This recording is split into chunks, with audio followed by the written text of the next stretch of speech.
To watch the opening exchanges, you could have thought this game was about to produce something special when Ben Coghlan finished off some smart work by Wyong to post first points. In his first game for Curry, Leo Denver helped lay on the Bulldogs' opening try, a mistake from the home side helping as the visitors scored. 6-all, then an all-in brawl.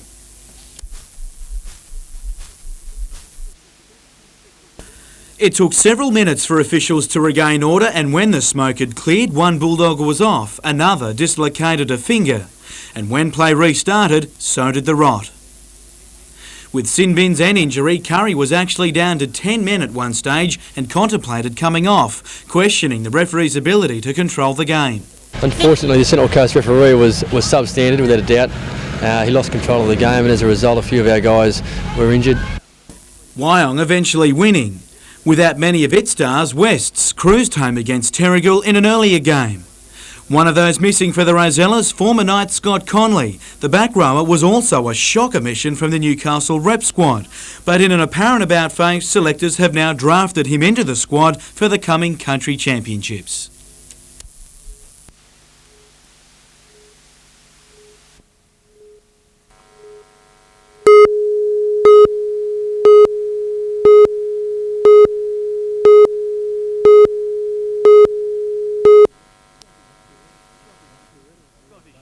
Scottish tourist Neil Barnes, that's him in the kilt, and his English travelling mate Ed Capehorn are not your average sailors. The 26-year-olds bought this 36-foot yacht last week on a whim as a way of seeing the east coast of Australia. Edward and I were at a pub in Watson's Bay about 4 weeks ago, thinking about ways with which we could travel up the east coast, and we saw some yachts and decided to go sailing. The deal was clinched because the yacht is painted in the same colours as Neil's favourite football team in Glasgow. Even more shocking to local yachties are the boys' plans once they've finished in the Whitsundays. Of course, the first thing they said was they were going to sail it back to Scotland, and I thought, well, gee, these guys obviously know a bit what they're about, and then started inquiring about their sailing pedigree, and of course they said they're just learning. Well, pretty scary, pretty damn scary, especially limited or almost non-existent sailing experience. We don't really know what it's going to be like out on the ocean, but I guess that's part of this sort of excitement about the whole thing. After spending the next couple of weeks getting their new vessel ship shape and finding 2 suitable crew members, the pair will head to sea. Do you know your port from starboard? Learning. Paul Lobb, NBN News.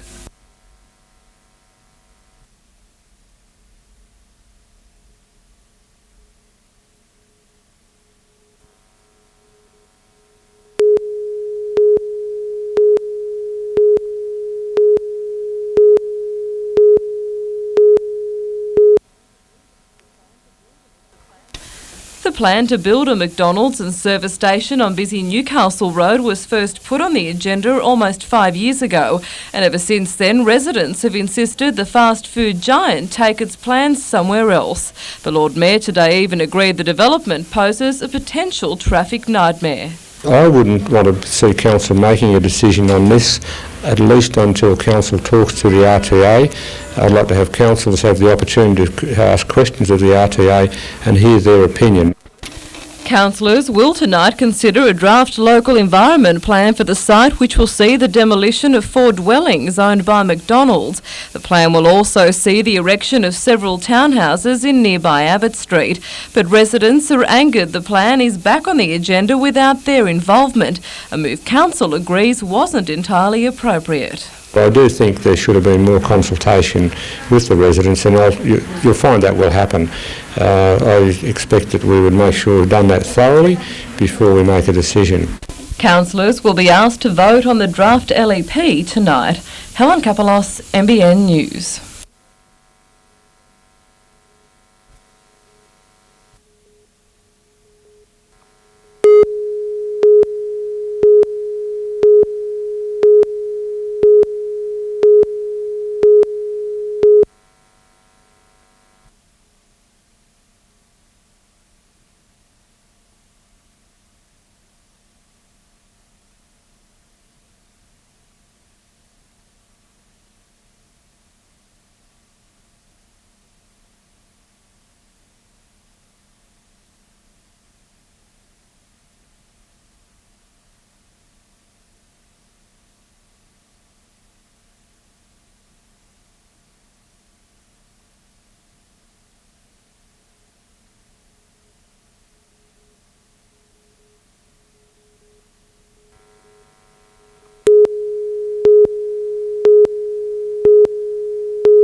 Lake Macquarie Art Gallery has been housed in the historic Awaba House on the shores of the lake for the last 3 years. But by the end of this year, the site will look quite different, with this larger gallery to be built next to the old house. It's going to be fabulous. I mean, it means we can really extend our programs, we can provide the community with what they need in terms of their cultural needs, and we'll be able to bring in fabulous big exhibitions while still, supporting our local artists.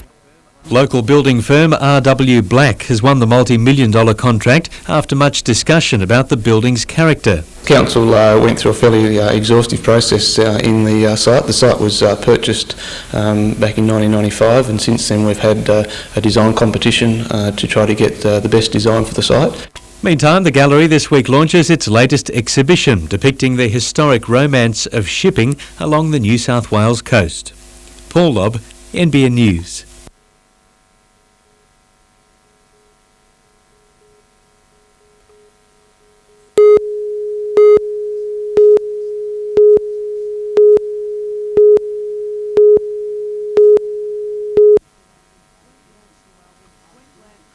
Queensland's Coralbin High School is chasing an historic 4th Australian schools title at the Newcastle Golf Course, and with one-time World Junior champion Andrew Buckle leading the way, they have every chance. Buckle has won almost every national junior title on offer and led his school to the International Schools Trophy in Scotland last year by an incredible 16 strokes. One of those hoping to stop the run of Queensland wins is Western Australia, who boasts Ricky Kulaks. Still just 14, this is his 3rd trip to the National Championships and looks like the biggest stumbling block for the powerful Queenslanders. The team's event finishes tomorrow with the winning school to represent Australia at the International Championship in Ireland in May. Meanwhile, 700 of the region's best high school swimmers hit the water at Maitland Pool for the area swimming championships. The standout performer, Brenton Hayes Perry of Lambton High, the 12-year-old comfortably taking out each of his 6 events.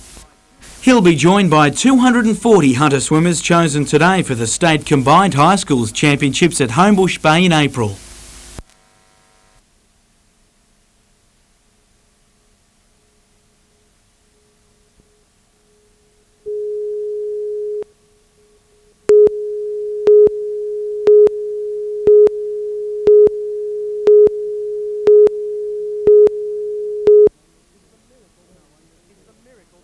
It's a miracle no one was killed.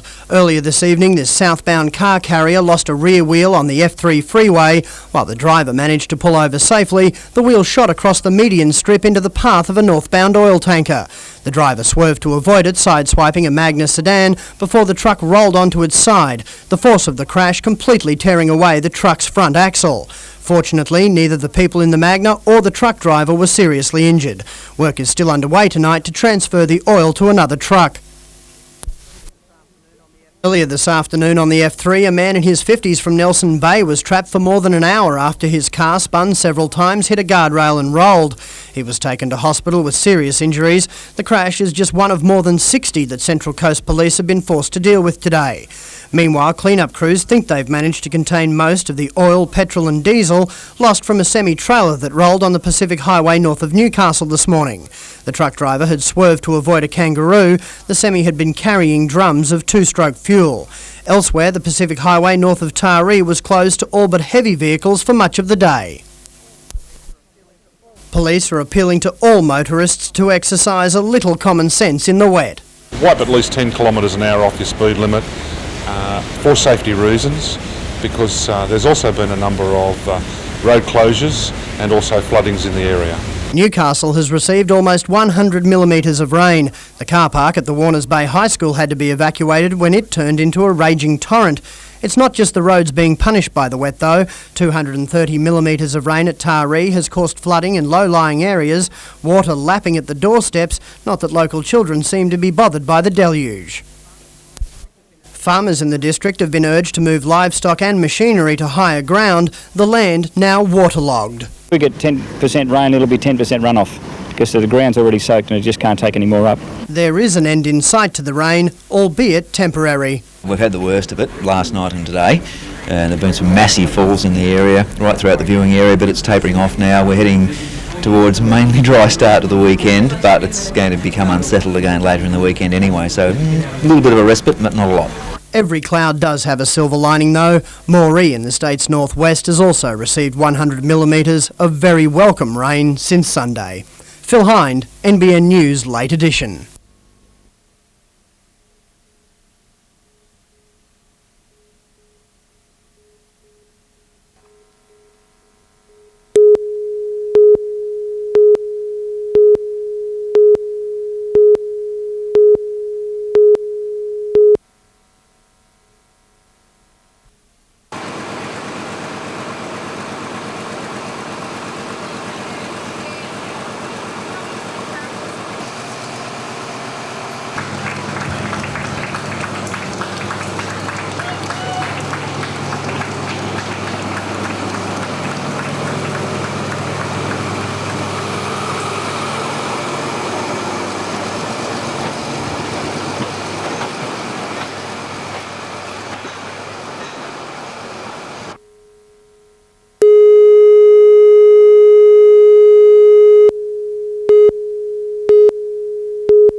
"30-year-old Darren Fishburn knows what it feels like to be suicidal. He's tried to take his own life twice in the last 15 years. I didn't want to die, but I just couldn't handle what was going on in my life no more. And I reached out for help by attempting suicide. I cut both jugular veins in my throat. He gained consciousness 2 days later in Cessnock Hospital. Today, Darren joined counsellors and teachers in a suicide prevention program. They discussed ways of picking up the warning signs, considering research shows that 90% of suicidal people do not want to die. Generally, the most missed sign is that people actually talk about it. And that's dismissed because there's a myth that says if people talk about it, they won't do it. So I think that's the saddest one that's missed most of the time. Many people are simply seeking emotional support to help get them through a tough time, a chance to renew faith in themselves and build confidence. And Darren is living proof that the problem can be overcome. Today I've got a family and I've got a beautiful baby at home and a beautiful girlfriend at home, and today the thoughts of suicide, if they do pop in my head, I can deal with them straight away. The next Life Force program will be held on the North Coast in May. Vanessa Spark, NBN News.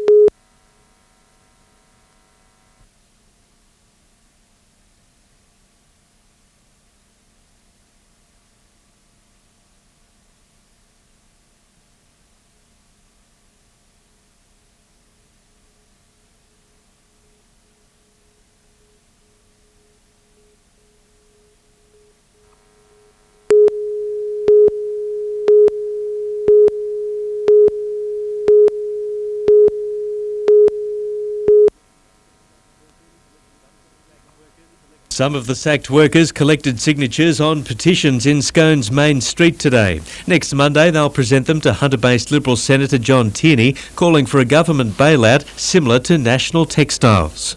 The criteria was set for that. It was a rural area, an area of high unemployment, and it was an industry restructuring which caused the closure down there. Scone's 90 minutes up the road, exactly the same criteria. We are saying to the government that these people deserve exactly the same rescue package as National Textiles. 90 workers are owed almost $700,000 by the failed company, the shortfall making life difficult for these bush battlers. This shouldn't happen to people that's worked all their life. That's why we work all our life, to build up a nest egg, and at the end of your time, and when it's just not there, it's pretty difficult. Makes you wonder why you worked. I personally believe that if the government can turn around and do one thing for the textile workers, they can turn around and help us as well. Most of these workers don't have enough money to buy anything in the shops they're visiting today, and they're hoping that their protest on Monday will help secure their entitlements. As far as we're concerned, the company took a risk, the bank took a risk, but they're all in the business of risk-taking. Workers aren't. You expect that when you go to work, then you'll be paid for what you've worked for. Paul Lobb, NBN News.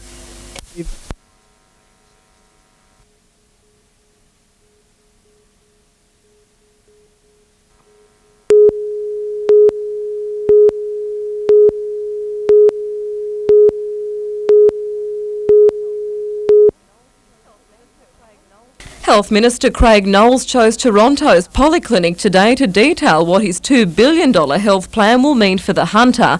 Under the package, the Upper Hunter will see 2 multi-purpose clinics constructed just like it in Denman and Merriwa. Because we've got to rebuild the system that's been flagged last year, got a lot of community support, and now it's getting on with the job. The Mater and John Hunter hospitals will also receive a healthy annual cash injection to counter chronic underfunding in their emergency departments. While the funding guarantees more for emergency departments across the Hunter, it won't stop the Mater Hospital from being forced to seek money from a non-profit partner. That's unless the state government comes to the rescue with capital works funding in the May budget. But we can do so much. It's a $200 million plan. If we're able to get extra funds into the pot, why shouldn't we? What this package offers to the Mater is the opportunity to participate in a process of planning for increased services and enhancement of services in a whole range of areas. Those ideas are expected to be implemented with the help of clinicians over the coming months. Helen Kapelos, NBN News.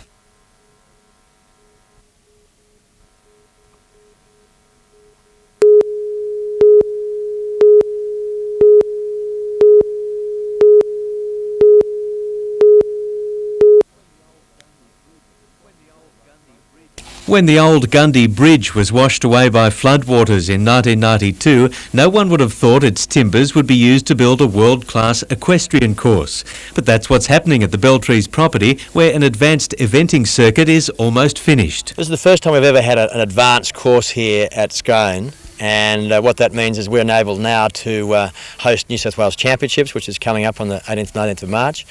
Our next event, which would be advanced again in July, and then of course we've talked about before perhaps the concept of the United States equestrian team coming out to train here. 15 riders from the US are expected to arrive in August to begin acclimatising and to train on the course that includes a range of jumps, even a deliberately unfinished bridge. And they'll actually jump over an obstacle about here, over onto the bank. The course will be finished in time for next week's Scone Horse Trials. Paul Lobb, NBN News.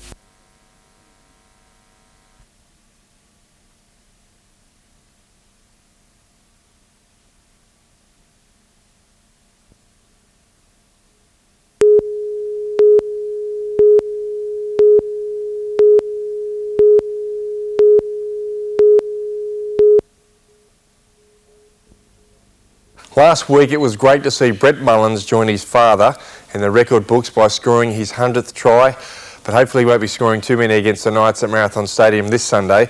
But another bloke who could find himself in the record books for all the wrong reasons is Martin Lang, who again got another head-eye shot on the weekend. This time it was from the Cowboys front rower John Buttigieg, who pleaded guilty to the charge, but there weren't enough points to warrant him having a week off.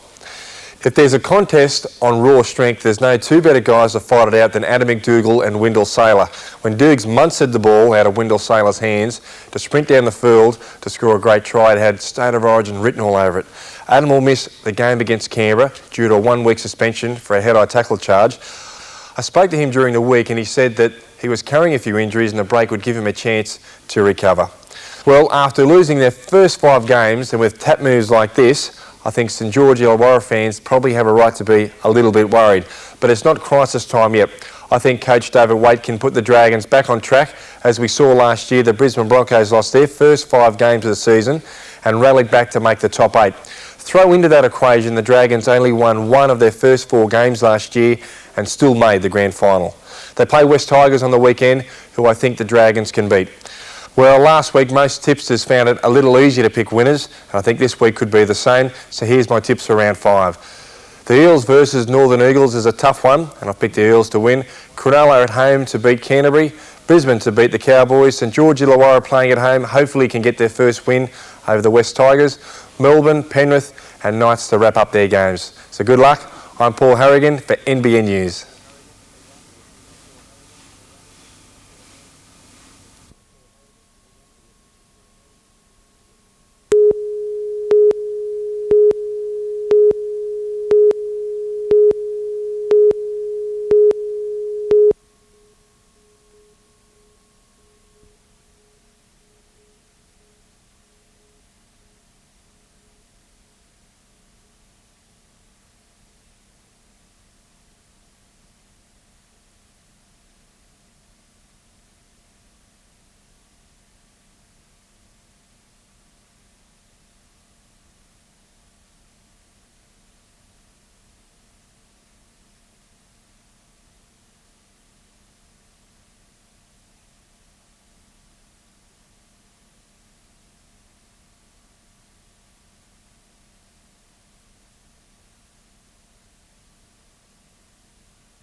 2 days ago, it was more like Lake Birmingham than Breakers Stadium, the field underwater and looking anything but a soccer ground.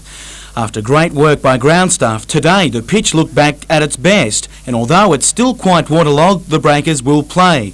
However, the conditions have cost Damien Smith his position. Robbie Angievski coming onto the bench. Robbie's got a skill factor, he's shorter, he's closer to the ground. The blokes with lower centre of gravity tend to stand up a lot better on wet surfaces in soccer. Sterry also plans to use those playing conditions in his overall game plan. They've got a very big side. They're pretty. There's some big men amongst this Melbourne Knights side, so hopefully they'll get bogged down a little bit. And our shorter, nippier type blokes and pacier players might cause them some headaches. With 9 games after this round left, the coach continues to count down the points he believes are needed to secure a semi-final spot. This is a must-win situation. We've got 10 points from 10 games left to make sure we're in that 6. The teams kick off in a little over half an hour.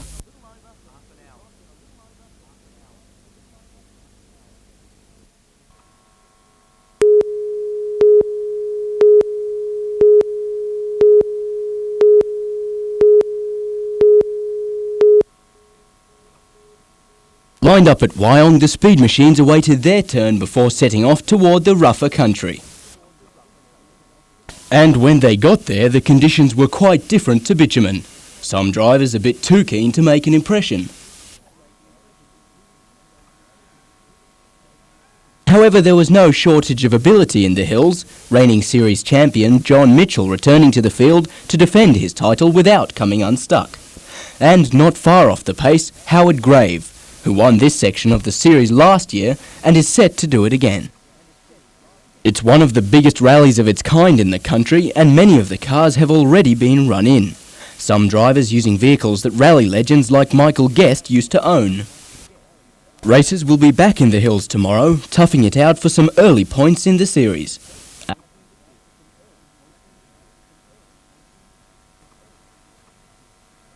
Adam Harper, NBN News.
Illawarra ran into an imposing Newcastle outfit on a humid Dapto afternoon, both teams hitting out to finalise squads for the country champs.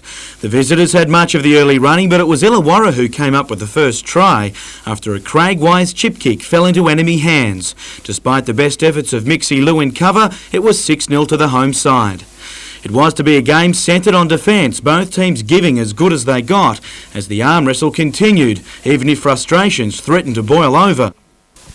There were chances for both teams late in the opening half, but neither could capitalise, Illawarra eventually winning on the full-time whistle 12-10. The 18-man Newcastle squad to play Northern Division in the opening round of the Country Championship includes 4 North Nelson Bay players, 4 from Cessnock and 4 from Western Suburbs. Troy Miles is one of 2 Seagulls picked for the game to be played at Armidale later this month.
chances of having triplets is slim, around 1 in 6,437 in fact.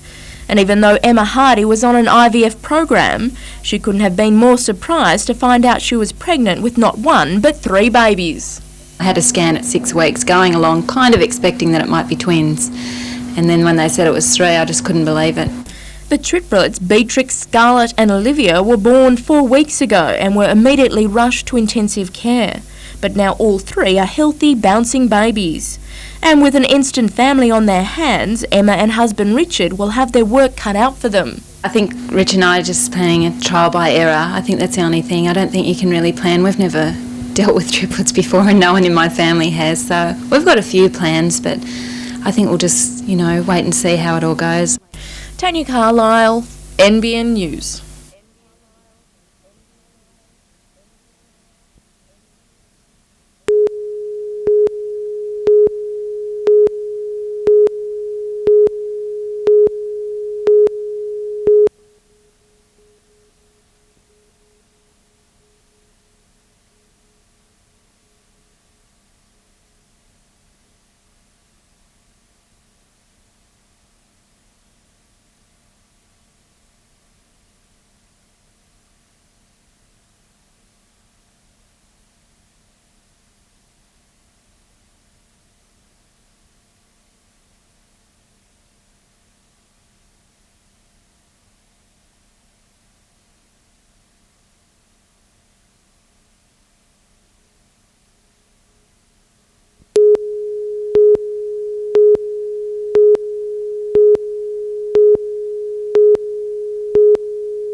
The Newcastle Premiers swung a bit rusty in their second pre-season hit out at St John's Oval, and Waratah Mayfield was quick to point it out in attack. Damien Griffith leaving a trail of rosellas in his wake as he raced through for the Tars' first try. Steve Story played his part in the 18-10 win for his new team against one of his old ones. In the earlier match, Erina ran rampant against Central Charlestown, carving the Butcher Boys up in a 40-4 point romp.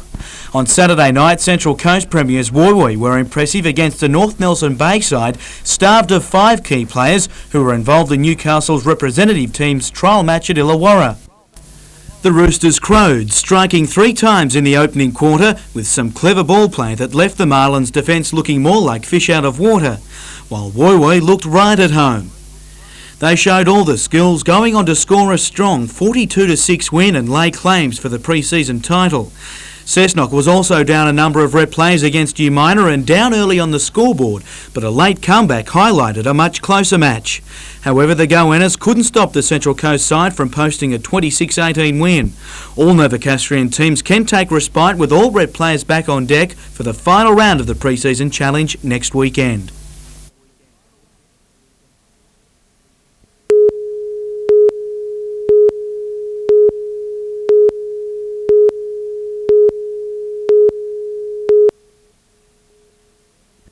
It's been a while since soccer has taken centre stage at Marathon Stadium, and some may hope it's just the start of things to come. But for now it's the Knights who continue to slay all before them at home. Yesterday it was the Raiders who failed to make any real impact, not so Andrew Johns. After kicking himself past 1,000 club points and backed with renewed confidence in his troublesome groin, the dual Dally M Player of the Year tested it out against Canberra in a trademark performance. Still not 100%, but I'm still I'm just starting able to sprint, so I could take the line on a bit yesterday and I got through a couple of times, so hopefully this week against Penrith I can do the same. But it was a day of a number of outstanding performances, Darren Albert landing another hat-trick of tries, while on the other wing, latecomer Lenny Beckett was just as eye-catching. A number of bursting runs and safety under the high ball had him near best on the ground, yet he's destined to return to First Division for Adam McDougall. Pretty surprising for me. It's been the best performance I've played. Ben Kennedy is the only real injury concern coming out of the game, while Matt Gidley is showing signs he'll be right this weekend as well. But the end result from the weekend was best summed up by Johns. When you think we had McDougall, Gidley, Vidiris out, who have been our former players, and we still won by 40 odds, speaks volumes for our depth. Jim Callanan, NBN News.